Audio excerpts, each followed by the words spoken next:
දේවතා බලි. කුමක්ද දේවතා බලි? දෙවියන්ට පින් දෙනවා. දැන් බලන්න මිනිස්සෙකුගේ ජීවිතේ එක අංගයක් අම්මට සලකනවා වගේම අංගයක් වෙන්න ඕන කියනවා දෙවියන්ට පින් දෙන එක. කෝ දෙවිවරුන්ට ගරහනවා. දෙවියන්ට ගරහා බණ කියන අයගේ බණ අහන අයට යන කලදසාව කුමක්ද? තියෙනවා කලදසාව. පිරිහීමක්ම කැමති විය යුතු දියුණුවක් නෙවෙයි.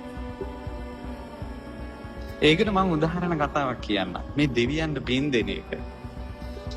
වෙලෙන්ද දෙන්නේ වෙලඳාම් කරගෙන ඉද්දී එක වෙලෙන්දෙකු මේ අරෙන් ගඟකින් එතර වෙන්න ඕන.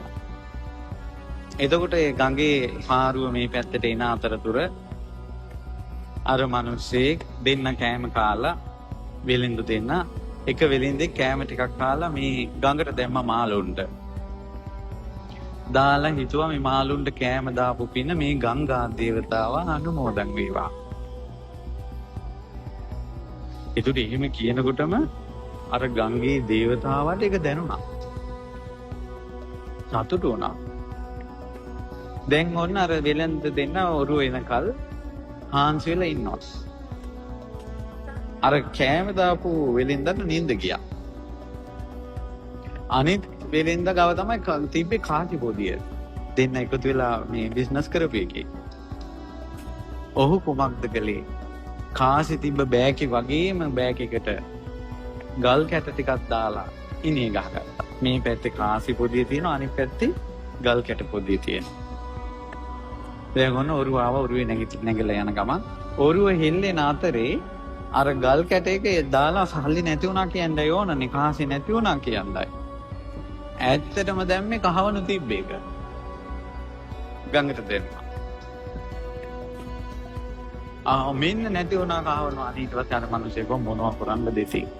නමුත් ওই සිද්ධි දෙය බලාගෙන හිටියේ ගංගා දේවතාව. ලස්සනට මාළුවෙක් කියවලා ගිල්ලෙව්වා අර පොදිය.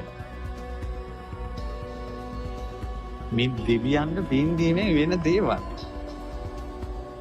ඊට පස්සේ දැන් ගිහිල්ලා ගෙදරට ඇවිල්ලා කිව්වා නේ හරි වැඩයක් වුණේ කලබලයක්. අර මනුස්සයා සතුටින් ගිහිල්ලා ලිහිනකොට ගල් කැට ටිකක්. කාට කියන්නද?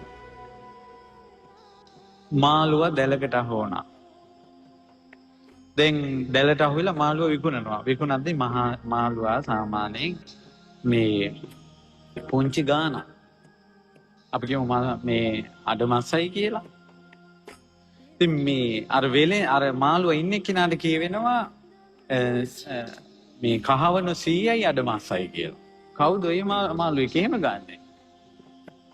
මේ බලන්න මේ දෙවියන්ගේ කාරණාව කියන්නේ ඉෂ්ට දේවතානුග්‍රහයෙන් යමක් කියවන්නත් පුළුවන්.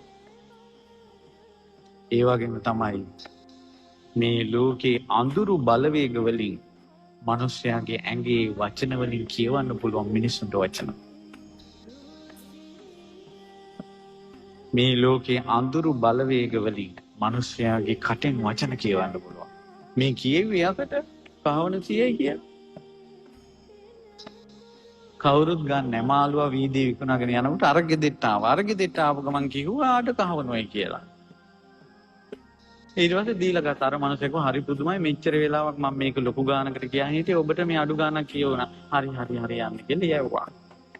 මාළුවා කපනකොට කහවණු පොදිය ඇතුලේ. පුදුමයි. මේක කොහොමද උනේ කියලා හිතනකොට ආකාශයේ දිව්‍ය පහළ වුණා. මේක උඹ මට පින් දුන්න එකට තුටු පඳුරු කිව්වා. ඒත් අර මනුස්සයා කහවණු 50ක් අරගෙ දෙතියි. සත්පුරුෂය. ඒ නිසා දරුවනි පිනක් කරලා පින් දෙන්න. ගොඩාක් අය දාන දෙන්න යනවා දාන වෙලාවේ පින් අනුමෝදන් කරන වෙලාවේ එළියේ ඉන්නවා. ගොඩාක් කොල්ල ගෙල්ලෝ අපි දැකලා තියෙනවා. දාන බෙදනකොට දාන බෙදන්න යන්නේ අම්මලා බෙදාගත්තා කියලා එළියට වෙලා කතා කර ඉන්නවා. මේ කොච්චර හානියක්ද කරගන්නේ දියුණුව පිණිස තියෙන දේවල් වළක්වා ගන්නනේ.